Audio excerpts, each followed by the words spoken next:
2000 வருஷம் பழமையான ஒரு விஷயம் இன்னைக்கும் நம்ம வாழ்க்கையை எப்படி மாத்துதுன்னு பாப்போமா? இப்போ நாம ஷார்ட்கட்ல ஜெயிக்கணும்னு ஒரு ஓட்டத்துல இருக்கோம் இல்லையா? வைரல் ஆகணும், சீக்கிரம் பணம் சம்பாதிக்கணும், உடனே ஃபிட் ஆகணும். இதுதான் இப்ப ட்ரெண்ட். ஆனா இதுக்கு பதில் ரொம்ப புதுசு இல்ல, ரொம்ப பழசுன்னா நம்புவீங்களா? இந்த திருக்குறள் இது நிலைத்தன்மையோட சக்தியை பத்தி எவ்வளோ அழகா சொல்லுது பாருங்க. இதோட அர்த்தம் ரொம்ப சிம்பிள். ஒழுக்கம் நம்ம உயிரை விட மேலானது.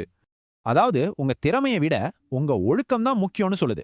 எந்த டீம் எடுத்துக்கிட்டாலும் இந்த 2 பேரையும் பார்க்கலாம்.